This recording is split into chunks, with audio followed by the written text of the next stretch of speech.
Keir Starmer has defied growing calls from Labour MPs for an immediate ceasefire between Israel and Hamas in Gaza. Facing one of the biggest crises of his leadership so far, the Labour leader pushed back at intense pressure on him to change his stance towards the conflict. In a speech, Sir Keir warned a ceasefire would allow Hamas to repeat its attack on Israel. Instead, he called for a humanitarian pause. While I understand calls for a ceasefire at this stage, I do not believe that it is the correct position now. Hamas would be emboldened and start preparing for future violence immediately. Our current calls for pauses in the fighting for clear and specific humanitarian purposes, and which must start immediately, is right in practice as well as principle. In fact, it is at this moment the only credible approach that has any chance of achieving what we all want to see in Gaza, the urgent alleviation of Palestinian suffering. Well, Starmer faced a gauntlet of pro-Palestinian protesters as he was bundled into a waiting vehicle outside the venue. Police were forced to wrestle back demonstrators as they attempted to mob the Labour leader. This comes as Israeli forces continue to push deep into northern Gaza, with soldiers facing anti-tank missiles and machine gun fire during fierce fighting. Tonight, the Hamas-run Health Ministry has claimed at least 50 people have been killed in an Israeli airstrike on the Jabalia refugee camp. I think Israel has also claimed that, has said that it actually was responsible for those deaths. It said, yes, it did do that, and that it has killed a number of Hamas fighters amongst those people, which actually you could say contrasts with the fact that Hamas has still not claimed that it actually was the result of one of their rockets, that the hospital was actually created so many deaths as well when the misfiring rocket hit the hospital. This is just so incredibly difficult. I can see why Sir Keir Starmer, of course, the problem is, we've said it before, he had such a problem with anti-Semitism in the Labour Party that he has to be seen to be not anti-Semitic. I mean, there will be many people who are saying, yes, of course, if you have a full cessation of hostilities, Hamas will merely regroup. There are so many parts to this as well, because the other thing is, you know, people are saying, look at the terrible situation that the people in Gaza are in. Well, I mean, Israel has said, release our hostages and we will actually, you know, you will get your electricity back, you will get everything back. But it's just, I mean, this was exactly what everybody predicted was going to happen, wasn't it? An escalation. And what exactly is Israel doing now that they didn't always say they were going to do? Exactly. The whole world could say, well, you didn't say it was going to be this bad. Well, They actually did. And I've said this a couple of times today. I feel like, you know, I understand why people are calling for a ceasefire. Nobody wants to see innocent civilians and children and women killed in this bombing and this conflict. Of course, I understand it. I still stand with Israel. I still feel they have the right to defend themselves and a right to avenge what happened to 1,400 of their citizens. That's not the point. The point is what I feel about us and what I feel about politicians, all these Labour people standing up and saying, oh, ceasefire. It's like we're in some sort of college debating society. Yeah. It's an ivory tower. It's meaningless. If you saw Netanyahu last night at that press conference in Tel Aviv, he was mesmerising. He was messianic.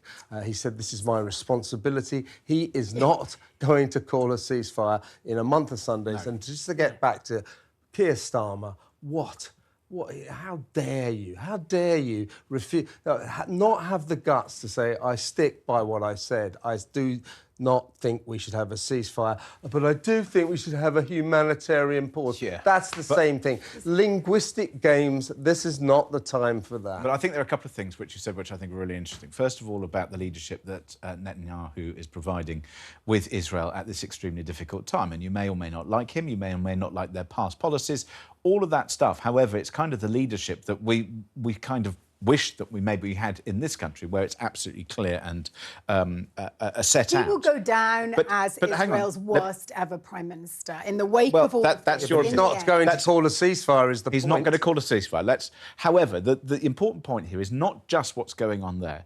I really dislike the way that some of the media is portraying, and of course, as soon as you show people losing their lives in any conflict, and they do. 70,000 British people lost their lives in World War II. Millions of people lost their lives in that conflict. Thousands of people, if tens of thousands of people, have lost their lives in Ukraine and what's going on and injured, and terrible, terrible things happen in war. Having said that, we must keep sight of what provoked this in the first place, and also who is our ally and what Hamas stands for, because you cannot negotiate with somebody who wants your obliteration. You cannot negotiate with somebody who wants to see your people dead. And finally, there is really serious stuff going on our streets that I want to see, of course, people being able to protest or otherwise. But when you have some of the hate and the messages which are going on, if you have a look at what's happening in France, particularly the rise in anti-Semitism there, it's not just here in the UK, it is across Europe. We need to make sure that we listen to those words, never again. But I think it's really important, 2 points, not to conflate criticism of Israeli foreign policy and their war on Gaza with anti-Semitism, not to immediately imagine one equals the other. But they're kind of related, I think the longer the conflict goes on for, the more we are exposed to the conditions which individuals have lived in Gaza. The largest refugee camp, which was hit today by an Israeli strike, they live effectively in a shanty town. Then you discover, well, because no building materials have been coming into Gaza, because they've been under blockade for longer than a decade. And why have they been under blockade? That comment from the Secretary General of the UN that while it was beyond abhorrent, the attack on the 7th of October, it didn't happen in a vacuum. And as Noam Chomsky said, the problem the Palestinians have is they have no rights and they have no power. But that's partly because... Scandalous what Gutierrez said. It's partly because every single region or country in that region has not wanted to help to solve the Palestinian problem. That people talk about Palestine. There is no Palestine because the Palestinians haven't been given by all of those countries some kind of future. So to blame Israel and to say it's their fault that this is happening, no. Israel did try and undertake conversations with the PLO. They made progress, and then people who did not like it undermined it. Israel was about to do something almost the unthinkable in terms of agreements with Saudi Arabia. Hamas did not wish that to happen and sabotaged it. So you have to look at the wider picture, and it is horribly complex. And I'm really sad when I see the huge toll on human life on all sides. It's horrific. Over 3,500 children have apparently died in Gaza already. But then it also is an incredibly young, we keep on saying this, a population. So actually, by very dint of the fact that so many are under 18, they will therefore be... All the more reason. Will be, well, it's a much more complex... This is the problem, isn't it? It's so complex. And it ain't stopping anytime soon. Keir Starmer but there is another... I would like a ceasefire. There is... that's a game changer, isn't it? So I've got some pictures of customers at a Birmingham McDonald's left horrified after a pro-Palestine activist tossed dozens of live mice into the restaurant.